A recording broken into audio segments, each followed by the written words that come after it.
thank you for giving me the time. You're really fortunate. You're living in the most exciting time in the history of the Homo sapien race. For the first time ever, humans are modifying the weather. Whether we want to deal with it or not, it's happening. Global climate change is happening because of Homo sapiens. And it's not happening for the better. You know, it's really nice if you live in Minnesota and you look at it and say, we're going to have a lot more sunny days. But the fact of it is, there is nothing worldwide that is beneficial out of the direction we're going in global climate change. Now, I'm a fourth generation farmer, rancher, feedlot operator from Montana. I spent 20 years of my life traveling around, speaking to people, trying to convince them changing their diet was good for their health, was good for the animals, and it was good for the environment. But the fact of it is, what we're looking at right now, what is happening, we're talking about destroying the future of our children and grandchildren. I happen to live in Ellensburg, Washington.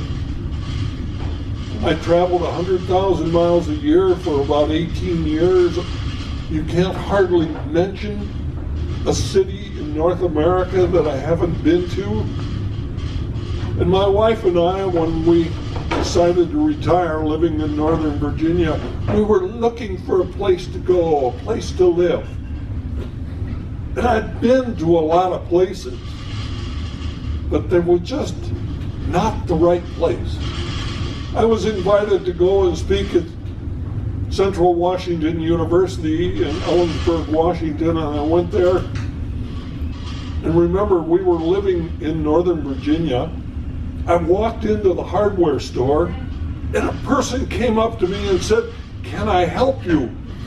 And they meant it. I almost had the big one right there. Couldn't hardly believe that there were places where people really wanted to come and they wanted to help you. And it wasn't just about spend your money or get the hell out of the way because the person behind you will take their money. And so I said to my wife, I said, why don't we go to Ellensburg, Washington in the worst possible environment? Let's go in February and see whether we would like to live there. So we did. We went to Ellensburg, Washington in February. A group of people sponsored a potluck dinner for us at the local Hal Holmes Center. And they said, why don't you come and live in Ellensburg, Washington? And if you do, we know you're interested in a straw bale house, we'll help you build one. I said to my wife, I said, what could be better than that? She said, I built one house with you, there will never be another one. So that was immediately taken off of the table. But we moved to Ellensburg, Washington in 2005. Very nice place, a mild winter, shoveled the sidewalk maybe 20 times. And guess what? Since 2005, in our hometown, last year, we had snow that stayed on the ground twice. This year, in 5 months, we have not received a quarter of an inch of moisture. The valley is irrigated. Without rain and snow, we're out of water. And you stop and look at it and you say, is this just the tip of the iceberg? We look at it today. Miami, Florida, high tide, have seawater in the city streets. Florida, mean elevation, 7 feet.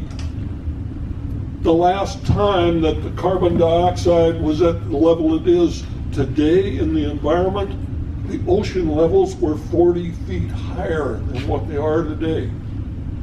Should we not stop and take a look at what's going on? Should we not realize that there are large money interests that are looking at it and saying, we don't want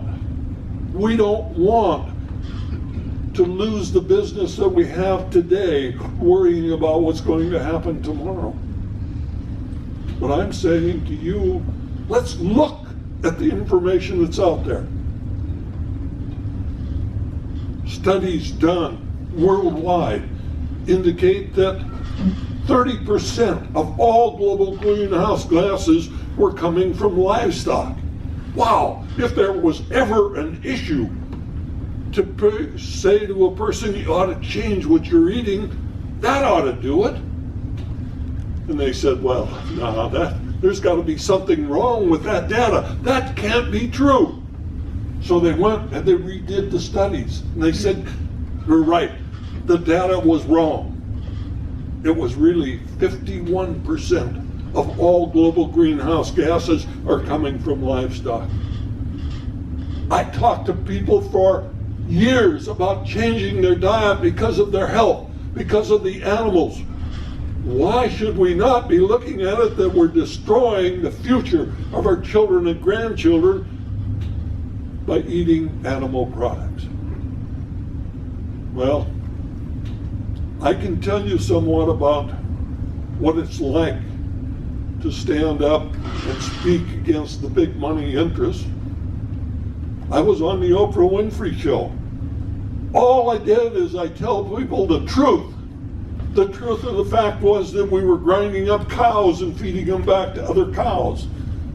We were taking an animal that was an absolute herbivore, not only turning them into a carnivore, we were turning them into a cannibal.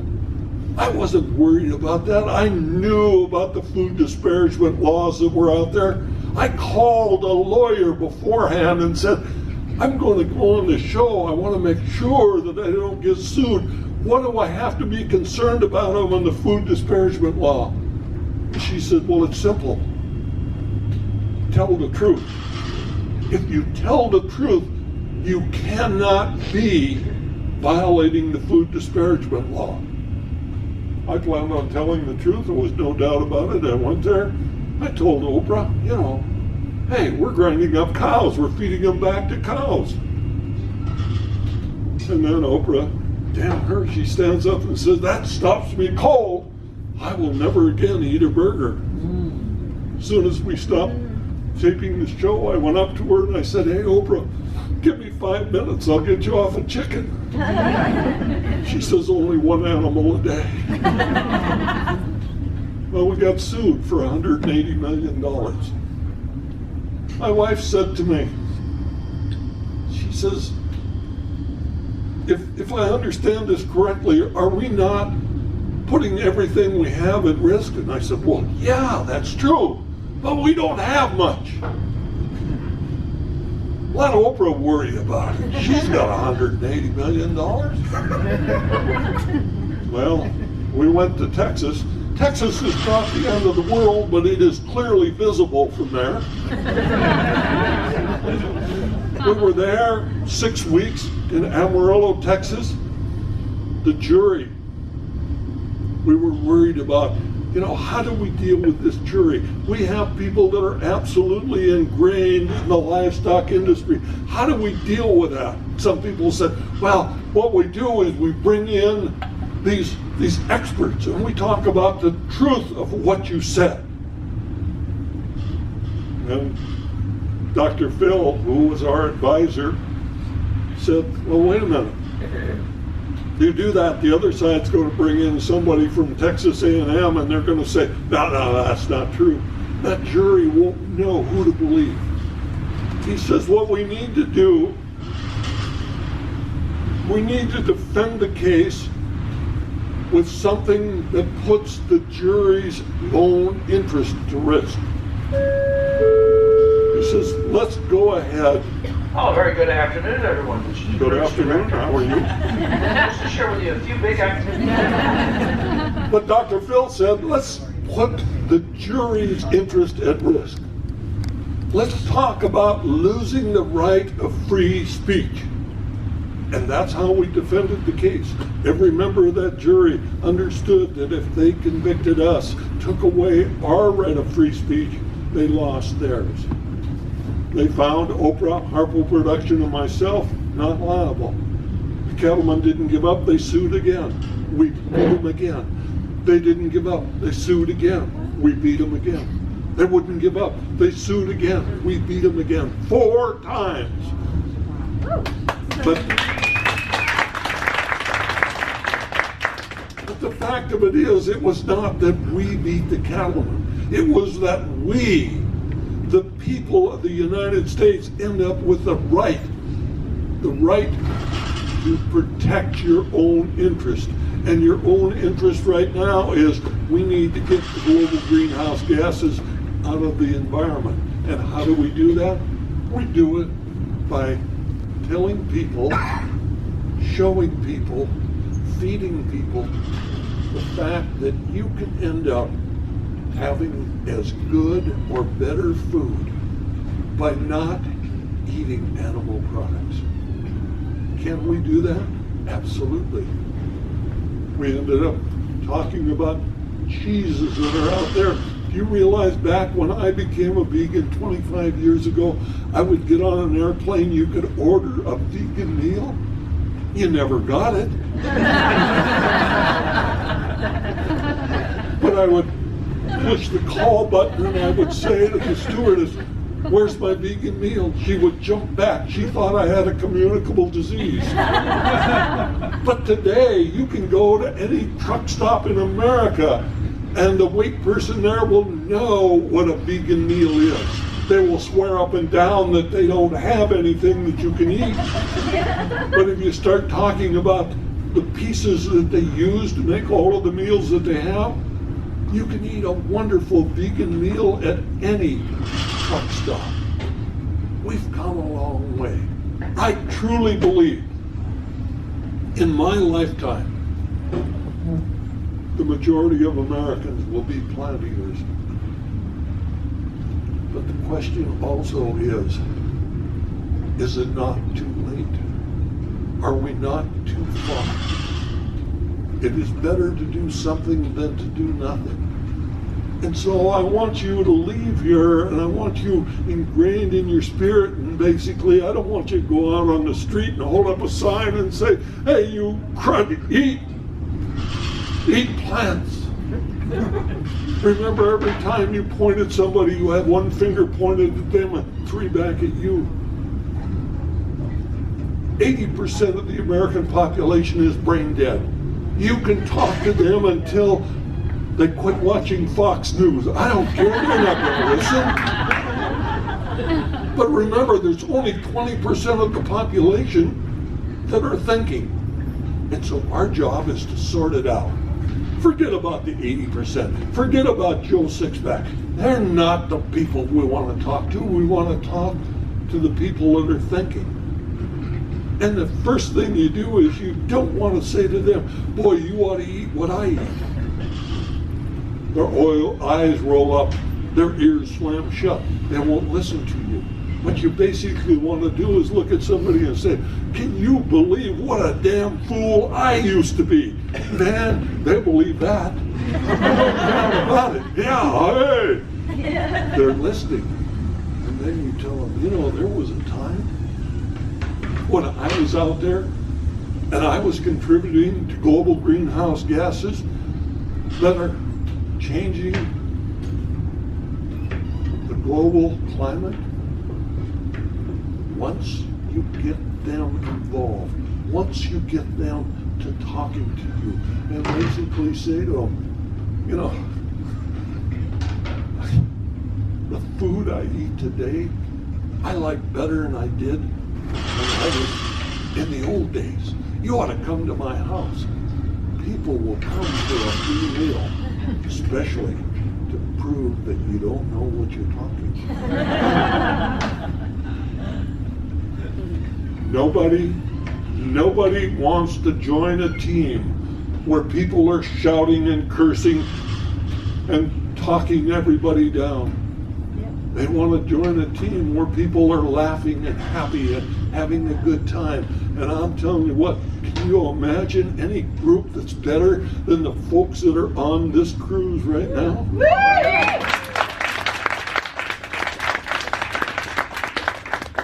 There's enough people here to change. And remember, all we have to change is about 2 or 3%. You know, they're talking about the fact right now that in the United States, about 9% of Americans consider themselves to be plant eaters. Well, there's only 20% that are thinking. We got 9% that have decided where they're going to go. All we have to do is get another 2 or 3%, and guess what? The brain dead ones, they'll follow. They haven't had an original thought in their entire life. So I'm telling you, we're going the right direction. The only question is it in time? Who knows? But I will tell you that doing nothing is not an option. And so what I ask you for today is take some that I learned from the hard way. Traveling around 100,000 miles a year for 18 years. You know, the biggest crowd that I ever talked to was about 40,000 people. The smallest was 2. Who knows? Maybe that group of 2, that one of them did something. Or maybe both of them did something. I don't know. But let's smile.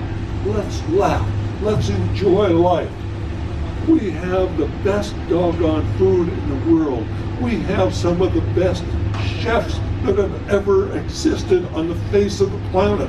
Let's hope that these other 1,200 people on the ship do not find out about our food, show up at our table, and eat it all up. And can you imagine what we would do with their food? So, join with me. Let's move forward. Let's smile. Let's laugh. Let's have a good time. Let's revel in the fact that the people that we have with us are the greatest that have ever lived on the face of the earth. Every time you look in the eyes of a child, you can be able to say to them, I am doing everything that I can do for your future. And let's hope that it's enough. Thank you very much.